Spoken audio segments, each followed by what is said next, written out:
Hi, I'm Hal Roberts. This is Bridge City News. Here's some of the top stories we've been following. There may be some good news for farmers when it comes to the carbon tax. Lethbridge MP Rachel Thomas will share the details. Canada's transport minister tabled legislation that he says will strengthen Canada's supply chain. And we chat with ousted Cypress Medicine Hat MLA Drew Barnes, who now sits as an independent. He discusses the potential of rejoining the UCP caucus. Your nation, your province, your southern Alberta. From the heart of Lethbridge, it's Bridge City News with Hal Roberts. Thanks so much for joining us. The Alberta government announced that Dr. John Cowell has been named as the new administrator for Alberta Health Services. Premier Daniel Smith says it was time to make a change since the current system wasn't working quite fast enough. Dr. Cowell served in the same role as AHS administrator during the Alison Redford era. Premier Smith outlines 4 areas of healthcare concern that she says need addressing right away. We have asked Dr. Cowell to look at 4 urgent needs. 1, improve EMS response times. 2, decrease emergency room wait times. 3, reduce the wait times for surgeries. And 4, develop long-term reforms through the consultation with frontline workers. Dr. Cowell will report directly to Minister Copping and to me. And I must say, Albertans have been waiting, and they cannot wait any longer. Alberta's education minister says she will take advice from our province's new chief medical officer of health on whether to allow school boards to bring in mask mandates in schools with so many respiratory illness outbreaks. Adriana LaGrange says, however, that Premier Smith has been very clear that the province does not anticipate having a mask mandate. Edmonton's public school board has asked the province to have kids mask up to deal with a wave of viral illnesses that is either sending students home or to hospital. Dr. Mark Joffe, the newly appointed Chief Medical Officer of Health, says mask wearing will be a personal choice. Drew Barnes is an independent MLA in Cypress Medicine Hat. He was booted from the UCP caucus about a year and a half ago. Barnes says with the new leadership under Premier Daniel Smith, he would be open to returning to caucus if they share his values of helping to make life more affordable for Albertans. I've talked to Premier Smith several times. I've let her know where I stand. I've offered my services. I absolutely believe, Hal, that as you said, that we have an affordability crisis, an economic crisis in Alberta. The government of Alberta needs to do something to bring spending and taxes down so families have more opportunity. I've advocated strongly for ending the 2% small business tax so small businesses have more hope and opportunity. And I'm waiting to see if the Smith government shares those values. Make sure you catch the full one-on-one interview with independent Cypress Medicine Hat MLA Drew Barnes and myself coming up after Business News. A Conservative bill exempting farm fuels from the carbon tax has passed in committee. Now it's a matter of it potentially becoming legislation. To talk about this in more detail is Lethbridge MP Rachel Thomas, who joins us from Ottawa. Rachel, so what does this news mean for our farmers and producers? Well, I think it's worth just taking a moment and just pausing and celebrating farmers and just the incredible things that they do for us. And the fact that, look, out of their necessity of needing to produce food for Canadians, they have to heat barns, they have to run irrigation, they have to operate farm equipment, they have to haul things to market. All of these things consume fuel, and that currently has a carbon tax applied to it. What this bill does is it advocates on behalf of farmers to ensure that the carbon tax is removed from these essential things that a farm operation does. This bill has now passed committee and will be coming to the House of Commons. And once it comes to the House of Commons, our hope is that it will enjoy the same element of support there and will move forward and become law.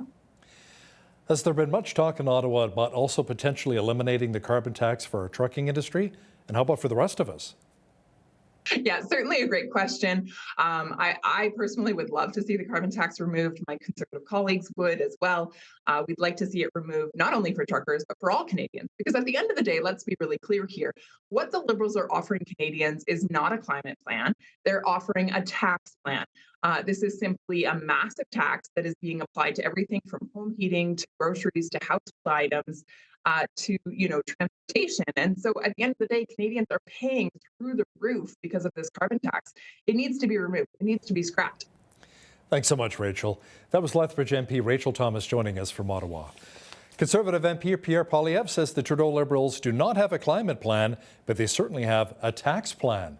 He says the carbon tax continues to hurt Canadians and it needs to be eliminated. The world's wealthy gather for the COP conference, burning massive amounts of jet fuel to get there. What's becoming clear is that this government does not have a climate plan. They have a tax plan. Their plan has failed to reach a single solitary greenhouse gas emissions target. And Canada now ranks 58th out of 64 countries on climate performance. This after they've hit Canadians with high taxes. They plan to triple the tax, tripling down on failure. Will they cancel the carbon tax and come up with a real environmental plan? Canadians all know that this Conservative leader doesn't have a plan to tackle climate change. And that means that he doesn't have a plan to grow the Canadian economy. The reality today is that our most important trading partners, the US, the EU, are all taking serious climate action. These are our allies, and these are our customers. And that is why in the fall economic statement, we invested heavily in the green transition. We're going to continue to do that, Mr. Speaker. The top civil servant for the Finance Department says the Canadian economy was on the tipping point of falling into a bad spot when the Freedom Convoy protesters blockaded borders and set up shop in downtown Ottawa. 3 senior finance officials, including Deputy Minister Michael Sabia, are testifying at the public inquiry into the Emergencies Act. Sabia says the economy was at a very fragile moment when protesters shut down several bridges and border crossings, preventing billions of dollars in trade with the United States. He says the protests may have also hurt Canada's reputation as a reliable trading partner with the U.S. Canada's International Trade Minister joined Prime Minister Justin Trudeau in Southeast Asia. Mary Ng says she will be pushing for deeper commercial links as a counterbalance to China's unpredictability. We've had some difficulties with China over the last number of years, particularly around trade, and our exporters and our businesses have experienced that. It is precisely why we are here in the region. It's why I've been here. I've been here several times. It's why our country is launching an Indo-Pacific strategy. It's absolutely essential that we expand into this region. I've said to Canadian businesses, our government has been really clear that we will support them and we will help them understand the risks and they will make the decisions that they need to make. We've also been really clear that it's important to have dialogue with China on issues that are difficult sometimes. And having that dialogue, but doing so in a respectful way, is what we will endeavor to do. And I think being clear with China to be able to do that is what is important. And as I said, respectfully. Canada's Transport Minister, Omar Alghabra, tabled legislation today aimed at strengthening Canada's supply chain and ensuring the resiliency of key transportation networks. The bill will enable ports to have more tools to become more competitive, to attract investment. It will also enhance accountability and transparency, and it will ensure that there is environmental sustainability. And the rail safety aspect of the bill will build on some of the recommendations that were tabled by the Auditor General last year in her report. I am confident that it will make a difference. We're approaching tackling inflation on 2 fronts. First, offering immediate relief to families who need it. And the second is addressing the root causes of the of inflation that we're seeing. Supply chains is one of the most important root causes, and this bill will help strengthen our supply chain. I am confident it will make a difference. Well, we enjoyed lots of sunshine today in Lethbridge, but still fairly cool. Angela Stewart is now with an early peek at the forecast. Angela, the good news is that we'll be heading back above the freezing mark fairly soon. Yeah, Hal, you are correct. As the days go on, the temperatures will be above freezing starting on the weekend. Tonight, though, clear conditions are in the forecast with a southwest wind at 20 and the wind chill sitting at around -22, so quite chilly. Tomorrow reaching a high of -2 with the wind chill at -19 in the morning, dipping down to -8 in the afternoon. As for how the weekend and next week is shaping up, I'll have all those details coming up later in the show. Keep bundled up, Angela. Thank you so much. The city of Lethbridge says due to supply chain issues and safety concerns, the Flair Airlines Lethbridge to Tucson, Arizona route has been postponed until next year. Company officials say they were disappointed and recognized that many in our city were looking forward to enjoying the Arizona sunshine over the cold winter months. Impacted passengers were notified by Flair and were offered a refund. To service flights at the Lethbridge Airport, special equipment is needed, including a ramp to allow passengers to board the aircraft. Now, sadly, due to supply chain concerns, a ramp was not available in time to launch operations this year. Flair Airlines absolutely committed to the Lethbridge market. The right infrastructure and equipment isn't quite in place at this point, which is why we've had to make the difficult decision to postpone the launch of the Lethbridge Tucson service to next winter. But we'll absolutely make sure that this does happen for next winter, and Flair Airlines will be serving Lethbridge. Company officials are hopeful that they will be serving Lethbridge by December of 2023. A Ukrainian woman detailed her harrowing journey to Canada at a sack procession on Thursday. Alona Sinchuk was forced out of her country 2 weeks after Russia invaded Ukraine. As BCN's Micah Quinn explains, she's been in Lethbridge for a few months now and credits the help of local nonprofits in helping her settle here into our city. Nobody tell how you feel and it's very scary because you don't know what to do. It was an emotional time for Alona Sinchuk as she went into vivid detail about her escape from Ukraine and subsequent journey to Lethbridge with her 2 sons. She's now settled in and has been in our city for 5 months. She says she had a close call while in Ukraine when Russia invaded. We have military organization and our flat was in the middle and Russia bombed such organizations. The process to head to Canada began in March for Sinchuk. She applied for a visa under the Canada-Ukraine Authorization for Emergency Travel program. It was created to support Ukrainians and allows free temporary status for them to work and study in Canada until it is safe for them to go back to Ukraine. Sinchuk says she also reached out to the Southern Alberta-based nonprofit group Project Sunflower Aid Society for help. They tell me, yeah, okay, we will help you, but first you need to get your visa.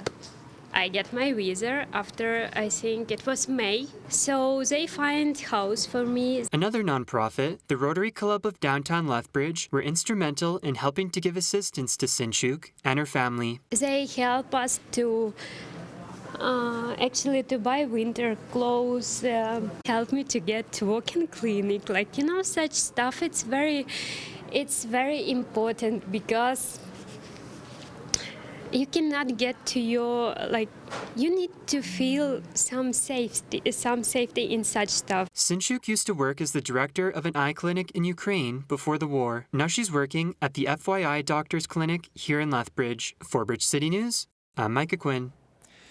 Wednesday evening, Lethbridge police cordoned off 2 streets along the 4500 block of 20th Avenue South following a high-risk incident.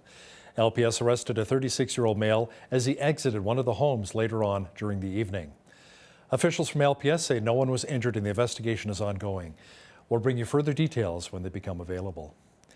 A Lethbridge man has recently graduated from the Southern Alberta Drug Treatment Court program. It's a government-funded initiative that's an alternative to jail time for offenders. The man who's now clean and sober is looking back on his time and hopes to be an inspiration to other people. Angela Stewart has his story. At just 11 years old, Armand Goodrider began drinking and using drugs. That heavy drinking and drug use would eventually lead him down a dark path. As a teenager, Goodrider's heavy drug use progressed, taking illegal substances like heroin, meth, and even fentanyl.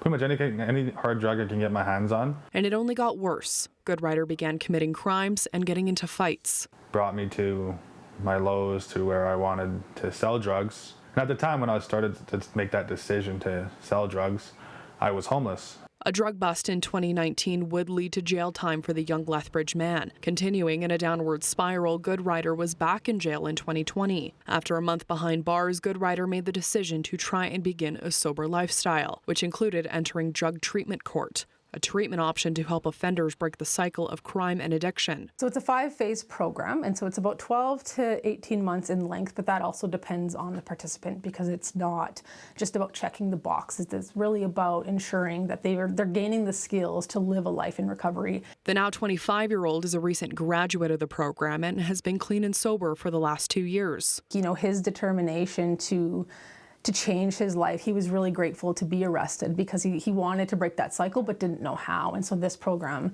gave him the skills to be able to do that. I don't like looking back so much. I had to look back a lot while in drug court because I had to work through a lot of that stuff. A lot of the stuff I can't look back on because it's very traumatizing of the stuff I went through as a kid. When asked who he credits the most during his time in drug treatment court, Goodrider says it was a community of people, including his mother and caseworkers who rallied around and supported him. Now Goodrider says he isn't sure what's next for him, but he hopes to one day help others seek a path of sobriety.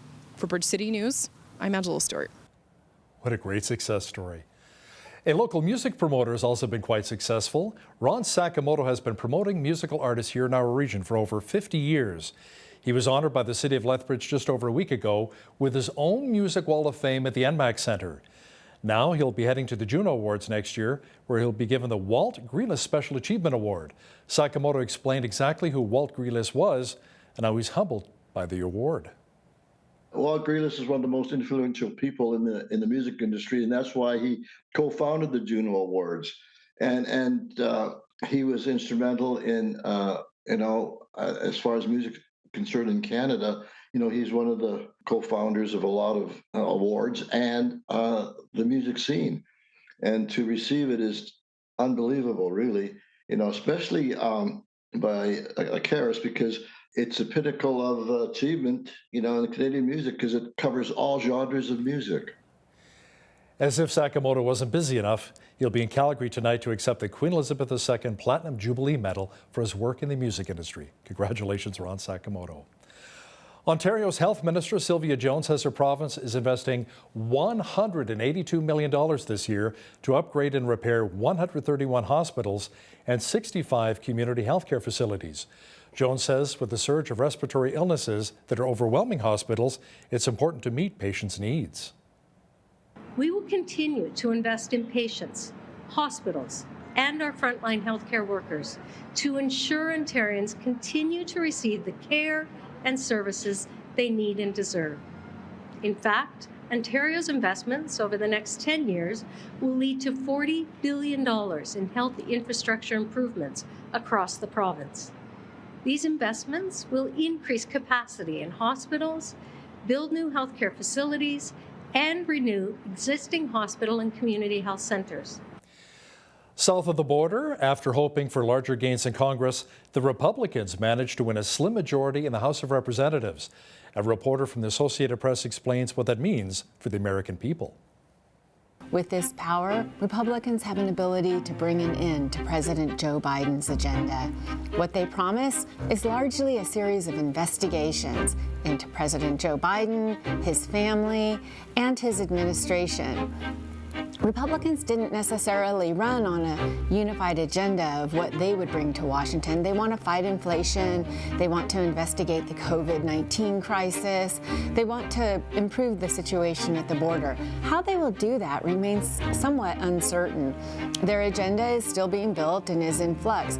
What's significant about this year's midterm election results is just how close it came out to be. Republicans only have a handful of majority, which will mean legislating and being able to govern next year will be much more difficult than many had anticipated. Darrell Brooks Jr., who killed 6 people and injured many others when he drove his SUV through a Christmas parade in Milwaukee, Wisconsin, received life in prison with no chance of parole. We hear now from the judge who presided over the case. That vehicle is a battering ram. No different than, frankly, a firearm. On counts 1 through 6, this court is imposing a life sentence without the possibility or eligibility for extended supervision consecutive to one another. Frankly, Mr. Brooks, no one is safe from you. This community can only be safe if you are behind bars for the rest of your life.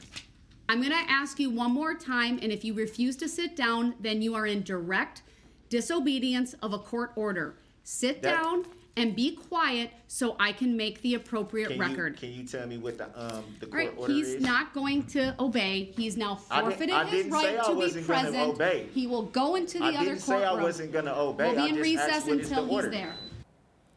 Wow.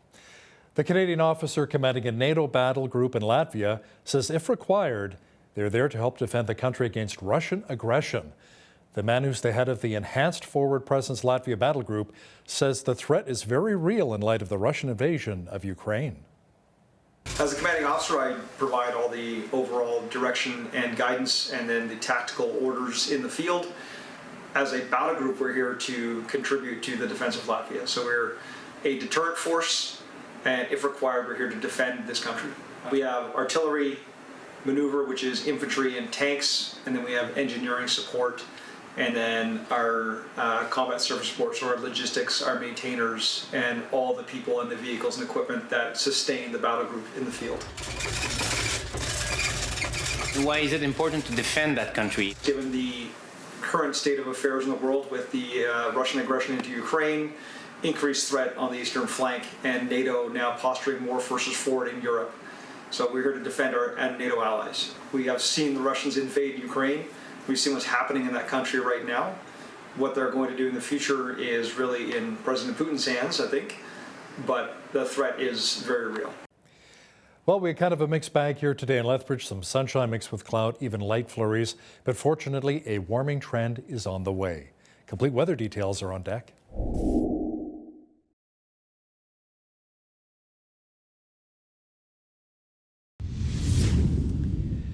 We had clouds mixed with sunshine and even some flurry activity in parts of southwestern Alberta today.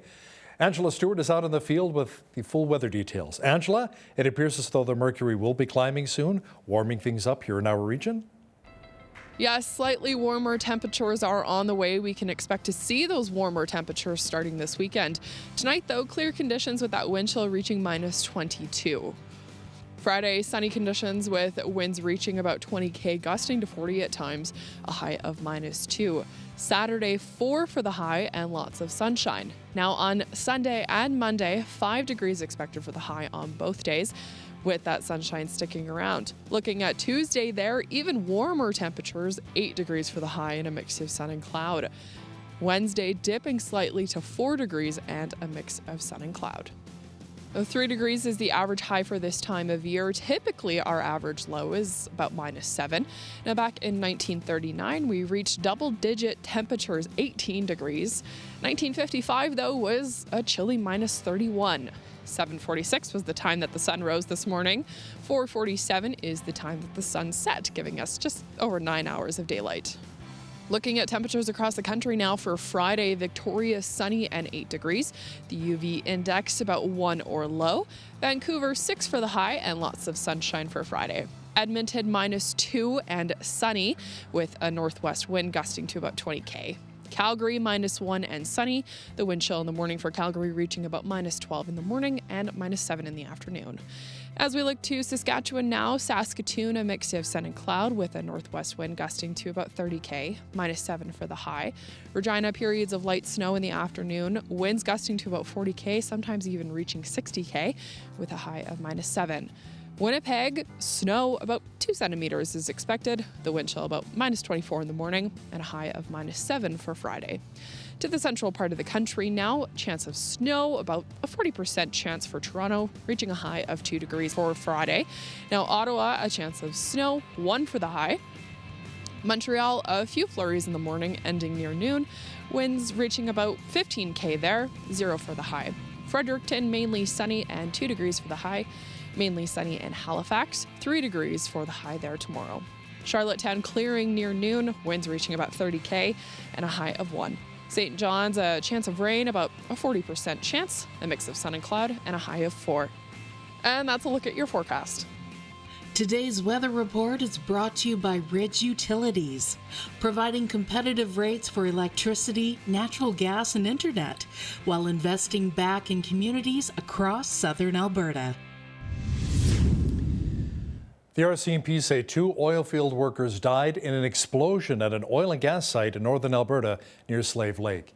Occupational Health and Safety is investigating the deaths. The site was being operated by Calgary-based Tamarack Valley Energy. A government spokesperson says no further information is being released at this time. JR Simplot announced that it has purchased GMAX Ag Team. The Idaho-based company says the move adds more than 100 new employees to the Grower Solutions team, including more than 40 advisors to its Western Canadian group. Financial terms of the deal were not disclosed. Simplot Agribusiness Group's president, Doug Stone, says this transaction will help to bring a comprehensive variety of crop-related quality products and services to ensure growers get the maximum return from their land and investments here in Western Canada. Skip the Dishes has named Howard Migdal as its new Chief Executive Officer. The Winnipeg-based company Food Delivery App says Migdal, who was the COO, will replace Kevin Edwards, who's been the CEO since 2018 but is due to retire. Migdal was one of the co-founders of Grub Canada, a national food delivery program, and has around 16 years in the food business. He has worked for Skip the Dishes for 4 years, starting as its managing director of Canadian operations. The new CEO of the collapsed cryptocurrency trading firm FTX says he's never seen such a complete failure of corporate control. John Ray III says in a filing with the U.S. Bankruptcy Court that there was a complete absence of trustworthy financial information. Ray was named CEO of FTX after the company filed for bankruptcy protection last week, and as chief executive and founder, Sam Bankman-Fried resigned. Now, here's a look at today's markets. The TSX was down 73 points on the day to finish at 19,884. The Dow was down 7 points to 33,546. The S&P 500 was down 12 on the day to 3946. And the Nasdaq was also down 38 points to 11,144. West Texas Intermediate Oil was down $3.60 to $81.99 US per barrel. Natural gas was up 19 cents to $6.39 US. Gold was down $13.48 to $17.60.39 US an ounce, and silver was down 51 cents to $20.96 US an ounce. Feed wheat is at $12.74 per bushel. Barley's at $9.71, canola's at $19.66, and corn is at $11.55 per bushel. Live cattle were up 95 cents to $152.75. Feeder cattle January contract was up $2.50 to $179.98, and lean hogs were down 60 cents to $84.98. The Canadian dollar was up slightly over the past 24 hours to 75.04 US.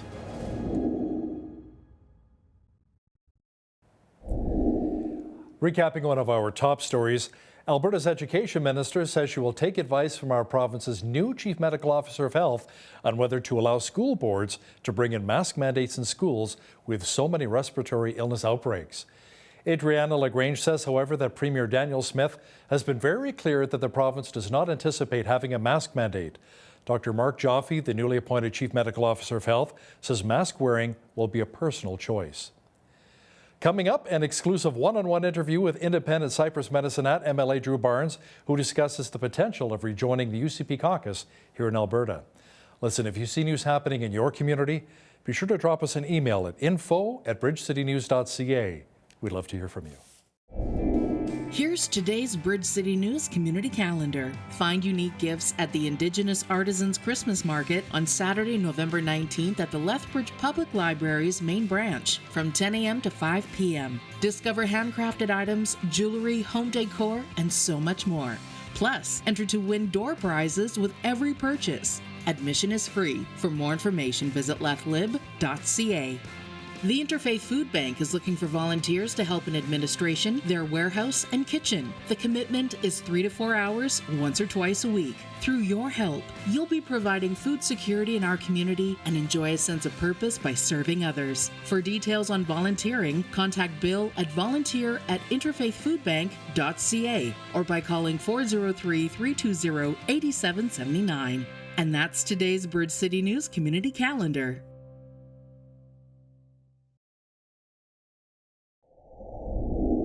These are challenging times for so many Canadians, including Albertans. Families are struggling to put food on their tables, pay their bills, and business owners are trying desperately to stay afloat. Political changes were made. Now we have a new premier here in Alberta with Daniel Smith, and she has a new cabinet as well. Now, a man who used to be part of the UCP is Drew Barnes. He's now an independent MLA for Cypress Medicine Hat, and he joins us now from the Hat. Drew, welcome back to Bridge City News. Good morning, Hal. Thanks for taking time to talk to me. Now, Drew, you used to be part of the United Conservative Party. Premier Smith recently won a seat, as you know, in Brooks Medicine Hat in your area. Any chance that maybe you and Smith can get together for a cup of coffee and talk about you returning to the party? Well, thanks for that. Yeah, first of all, I'm very grateful to the people of Cypress Medicine Hat for electing me 3 times. And of course, I was ejected from the UCP caucus about 18 months ago for speaking out against COVID lockdowns, some financial ways that weren't focused on families. And, I'm in an interesting spot where still a big percentage of my constituents want me to stay as an independent. But in answer to your specific question, I've talked to Premier Smith several times. I've let her know where I stand. I've offered my services. I absolutely believe, Hal, that as you said, that we have an affordability crisis, an economic crisis in Alberta. The government of Alberta needs to do something to bring spending and taxes down so families have more opportunity. I've advocated strongly for ending the 2% small business tax so small businesses have more hope and opportunity. And I'm waiting to see if the Smith government shares those values. Yeah, the provincial election is coming up next May. Have you decided if you will in fact run again? It sounds like you are. Well, I'm very, very grateful for the chance to represent Cypress Medicine Hatters. I believe I still have the energy, the enthusiasm, and the support to do it. So the decision from here is: do I try to rejoin the UCP? Do I stay as an independent? My constituents, God bless them, haven't been a whole bunch of help. They're almost evenly split, where a third of them want me to stay as an independent, a third of them want me to get back to the UCP. And Hal, just as an aside, 20% are unsure and 20% want me to go away regardless. So we're going to have to figure that out. Drew, I know you're a popular guy in Cypress Medicine Hat, but come on, running as an independent is a challenge. You don't have the backing of a party. So that has to be consideration as well. That has to be the consideration. You're so right. But people every day text me or call me and say, hey, we so like how you've had the ability to stay focused on the economy, on government's overreach during the COVID mandates. I've been able to not be harnessed by the party and speak out on their behalf. Hal, even since Premier Smith was elected, which, as Premier, which is a month or 6 weeks ago now, I've been a loud advocate for increasing the tax exemption for all Albertans, increasing the family tax exemption for families in Alberta, ending the 2% small business tax, going back to our 10% flat tax, and doing something about the high cost of utilities. My idea is to take the tier 1 carbon tax that big industry pays and use that to subsidize residential families' transmission costs. If I was in caucus, Hal, I couldn't be doing that. And until I see the Smith government focused on reducing spending, reducing taxes, I would suggest I'm better on the outside. And a lot of people would argue as well, put a cap on car insurance rates, which are going through the roof as well. Now, Drew, you're talking to a lot of Hatters right now, people in Medicine Hat. Are they pleased with the new leadership of the UCP? They are. Her mandate, her majority win in the recent by-election was a little more narrow than some had hoped for. I think she won with 53%. But there's many factors in that. A by-election had low voter turnout. Some of the parties, in opposition to her were perhaps a bit more organized. So people are pleased. People down here, Southern Alberta, Hal, we get forgotten a lot. And anytime we can have the Premier understand Southern Alberta, Medicine Hat, Lethbridge better, that's only good for us, even if it's just a 6-month window. And I will say this, I'm grateful that Premier Smith has committed to run again in Brooks Medicine Hat in the general at the end of May. So she's learned a lot about Southern Alberta, and that's only good. As we talked about earlier, Drew, there are a lot of business closures and a lot of people dealing with mental health issues and addictions during the pandemic as we're slowly making our way out here. How do you feel the people of Medicine Hat are doing now? Thanks for that. Medicine Hat, like so many communities, we were hit hard with self-harm and a mental health crisis, and our economy is not great. Still today, Hal, our economy is weaker. House sales are very, very slow now. The city is quiet. We don't have as much oil and gas development activity as we used to. It just came out in the living wage mechanism that somebody did, that Medicine Hat's living wage was $17.32, the lowest in Alberta by quite a margin, reflective of perhaps our weaker economy. So yeah, we're still hurting, but again, to me, that's why government's got to spend less so they can tax less. Let's give our families hope. Let's give our entrepreneurs and our hard workers hope. Let's give our small businesses a chance to compete, to give us service, and to get back on their feet. We've got this situation now where we seem to just wait for one government handout after another, and picking winner and losers, the unfairness that creates, I don't believe is good for our culture long term.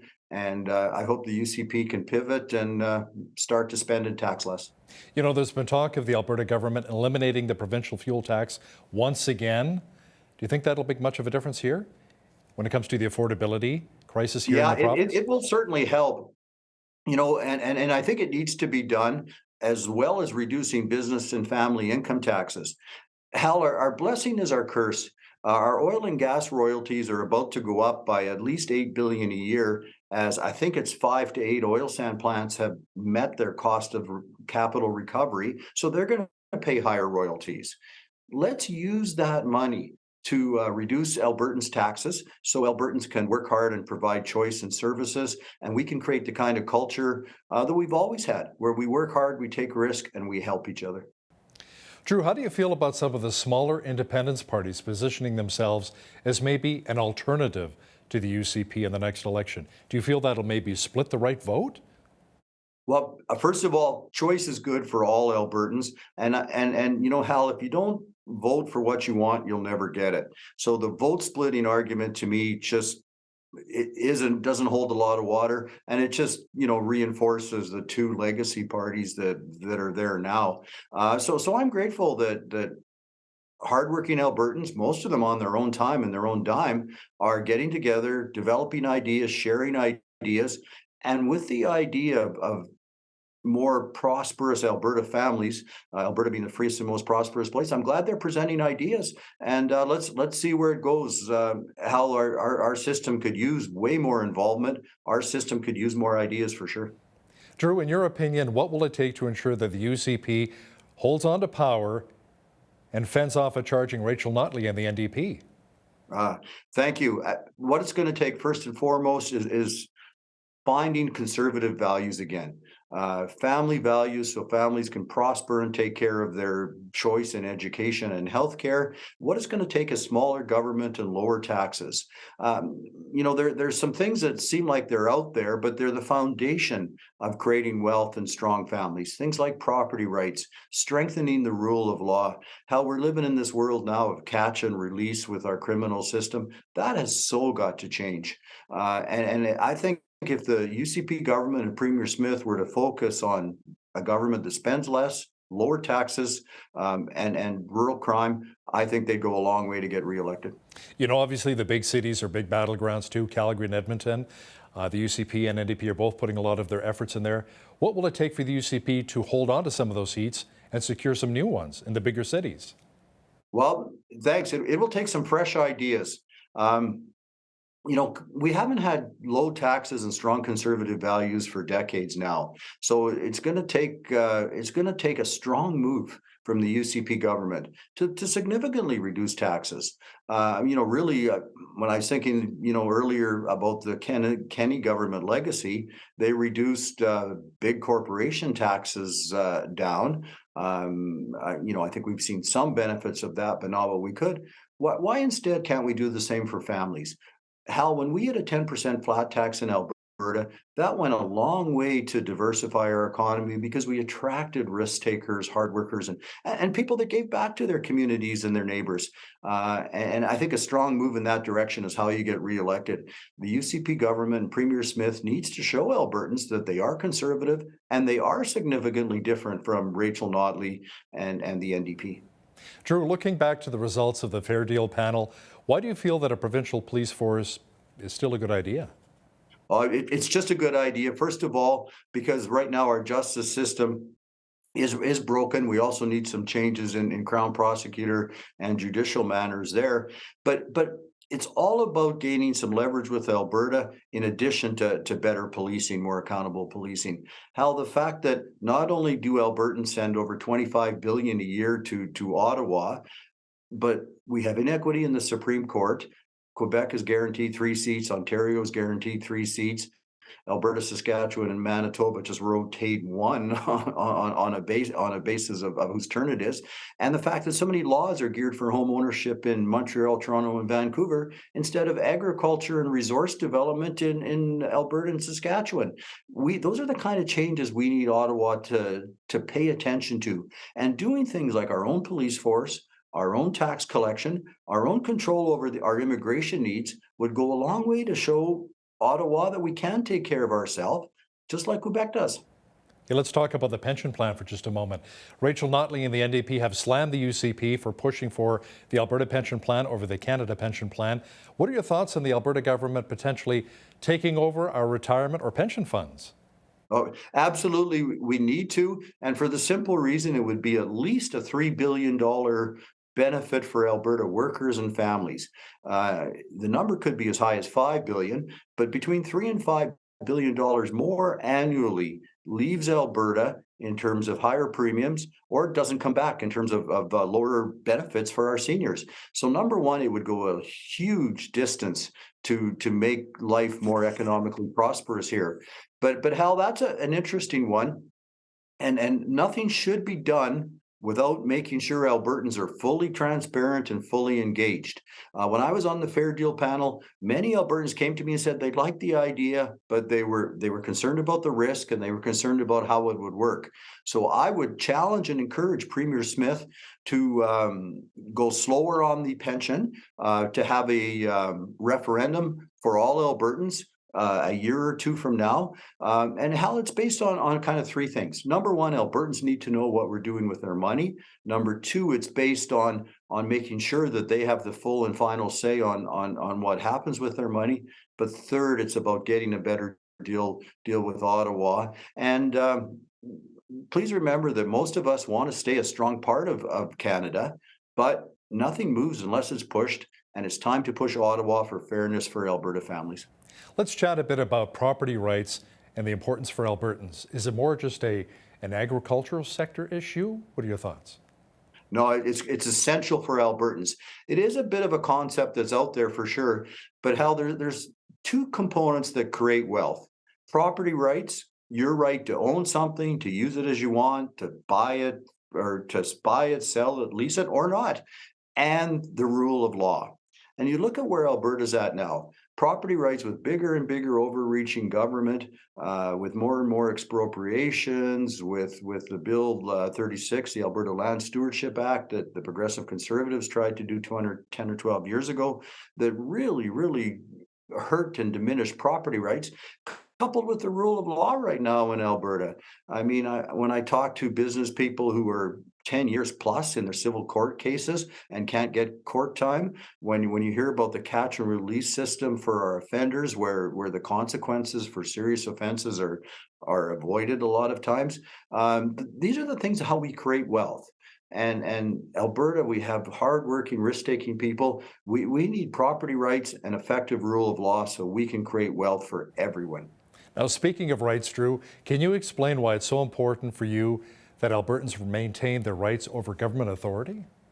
Absolutely, it's essential. Government has a tendency to overreach. We saw it with the and be not clear as to what they're doing. We saw it with the COVID mandates. We didn't have a curfew, but we had restrictive exemption rules, which was really the same thing. And because we've had big government for a long time, I think a lot of smart, hardworking Albertans feel things are out of their control. So too often they turn to the government to make a decision, and government picks winners and losers, creates some unfairness. That just breeds unhappiness and uncertainty for all of us. So I believe, Hal, that we need a written constitution that, if we're ever in a COVID situation again, that a high percentage of MLAs in a free vote get to say yes or no, and that way constituents will have the final word. Drew, are you hopeful with Lethbridge East MLA and the new infrastructure minister, Nathan Neudorf, that Highway 3 can be twinned all the way down to Medicine Hat? I'm very, very hopeful. We needed help. Lethbridge is doing well, and there's so many reasons that we should join the Medicine Hat and the Cypress County economy stronger with Lethbridge, and safety is a big thing. Of course, I remember when I was first elected in 2012.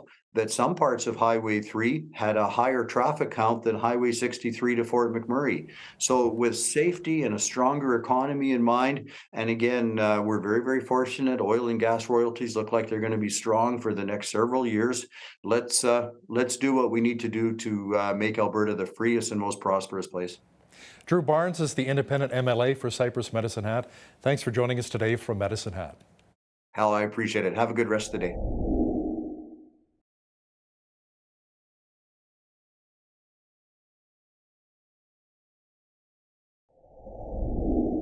There have been ample discussions about the COVID pandemic and the actions that were taken by the Canadian and provincial governments. Well, today we're speaking with Nadine Wilson, MLA for Saskatchewan Rivers, who has launched a petition for a commission of inquiry into the Saskatchewan government's response to the COVID-19 pandemic. She joins me now. Thanks so much for joining me today, Nadine from Regina.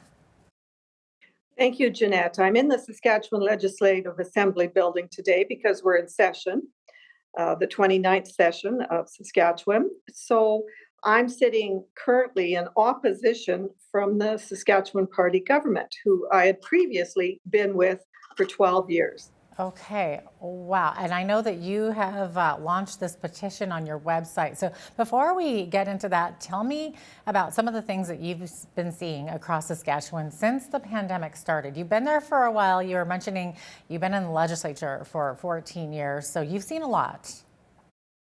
That's true, Jeanette. 14 years of listening to the people, because we are the servants of the public.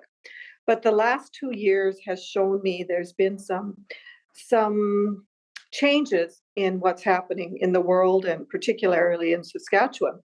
The pandemic has caused a lot of rift between family members, communities, the province, and I believe the government had a hand in that. I was the only MLA out of 61 that questioned the pandemic or the handling of it, and consequently kept my office open. I had people walking in. I was so busy, I had to hire more staff. Other MLAs chose to close their offices and sometimes even their phones. But if constituents from around Saskatchewan actually was able to get a hold of their personal MLA, sometimes they were ridiculed or laughed at. So I was the MLA for Saskatchewan these past 2 years. Consequently, I heard many, many sad stories of discrimination, of sadness, of bewilderment, because we had a very good life in Saskatchewan for many years. My grandparents came here and settled from Europe. And I think they would be horrified to see what their granddaughter is fighting for today, our freedoms. So I thought this petition for the Commission of Inquiry would be something I could do to hold the government accountable, to be more transparent, to tell the people about the social outcomes that the government wants. We know we want good hospital, good infrastructure, education, justice system, but we've become very unproductive. And so I'm just asking the government some questions as to how did you come to look at all these things that have become harmful to the people of Saskatchewan. They were subject to numerous emergency medical health orders and mandates. Is it mainly the government's handling of the pandemic, like the restrictions, the lockdowns, the masking, all of that? Is that kind of what you're looking for? That's correct, yes. Okay.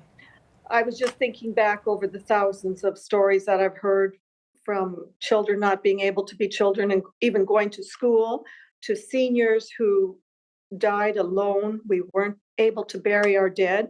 These are the stories that are coming through to my office. And it's not the stories I want to hear or that I wanted for Saskatchewan, for the future of our children and the yet unborn children yet to come. So we have to have an investigation into if there was an existing provincial emergency plan in place and whether it was followed and what happens in the future. I think our Saskatchewan government needs to apologize to the people in order for them to move on.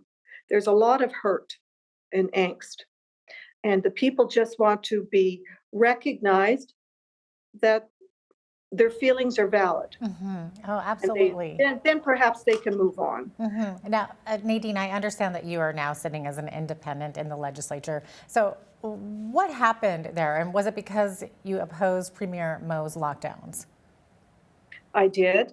And I opposed what I thought was perhaps a moral decay of the provincial government. I don't think they should know anything about my body autonomy. That was the last straw. That's something that should be between me and my family physician, what I do with my body. And so I thought I can no longer follow with good conscience the mandates of this government. So I walked away and Premier Moe accepted my resignation, and now I sit in opposition. So I'm able to ask the government pertinent questions and written questions, go into some debates and investigate the government response to the COVID-19 pandemic in its entirety. So that's where I am today. I'm the lone independent of Saskatchewan, but this petition for Commission of Inquiry, anyone who lives in Saskatchewan and is over the age of 18 can sign it. They can go to my website, Nadine Wilson MLA website, and sign it and send it in, and we'll show the government how many people would like to have this inquiry. Okay, it's not that you need a certain number of signatures, you're just hoping to get as many as you can. That's right, to give an awareness, to bring some hope to the Saskatchewan people who feel like they've been forgotten. I'm sure that you've been ridiculed by your fellow MLAs. It's a real learning experience on human behavior. I've learned so much. And of course, I've lost friends, but I've also gained some really, really great people who have my back. And we are diverse. And I think that's something we have to remember as well. We can't be judgmental because everyone is at a different place and the line in the sand. So I'm good. I'm good. Okay. Now, Nadine, your website has the phrase advocating for unity and inclusion of all citizens. So that seems pretty straightforward and like a Canadian philosophy, but it isn't always the case for every public policy, is it? No, it isn't. Governments do what they feel is best for the people, and most governments provide transparency as well, which allows the public to understand the information, and they hold town hall meetings, and it hasn't been that way for the last 2 years. So I would like to see the public more engaged with their politicians so the politicians understand what the people want and need in order to move forward for themselves and their families. Okay. Maybe tell us about the petition and what you hope to accomplish once you get enough signatures or as many signatures as you can. Well, we want to discover what influence other governments, the health stakeholders may have had in formulating the decisions. We want to learn lessons and to make recommendations about similar events that can be better handled in the future, evaluate how vaccine injuries were reported and monitored, and treatment for vaccine injuries. There's been a few different ideas floating out, and I think everything should be explored. But the primary purpose of the inquiry was to ask, was there an existing provincial emergency plan in place and whether it was followed. Okay, yeah, fair enough. And Nadine, what has the last 3 years shown you about the importance of civic engagement? More people should be engaged, and that the government should listen to the people. It's been a very frustrating, painful process these last few years. It's been lonely, very lonely for people. It almost feels like we've been social torn apart. And we have to, may I use the word unify again? We have to unify the people and bring them back together. We are social animals, and alone it's very difficult. Mm-hmm. And you were saying that you got tons of phone calls. I'm sure the stories that you heard were pretty horrific, some of them, I would imagine. They were heartbreaking, yes. We've had children who have given up and committed suicide. It's very hard for those parents to forgive the government, let alone forget. And that's why we need this healing process to start, so we can become this wonderful province that we once were. Mm-hmm. Now, how can elected representatives be better equipped to listen to their constituents and to take action on their behalf to support a better life? We always have to remember we were put here by the people for the people. It's not the other way around. We are the servants of the public, and we need to listen to them. Yeah, well said. So what's one thing that perhaps maybe even the first step that you think needs to take place in Saskatchewan to begin this healing process? How can we move onward and upward? I think the Saskatchewan government has to acknowledge that the citizens are hurting and to ask for their forgiveness. And how do we move on from this? Ask them, what do they want? Mm-hmm. Now, if anybody wanted to check out that petition or sign, you mentioned it's on your website, so NadineWilson.ca.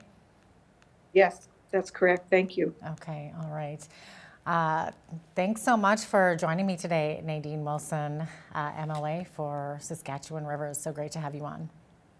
Well, thank you for the time. I really appreciate it, Jeanette, and maybe we'll speak again.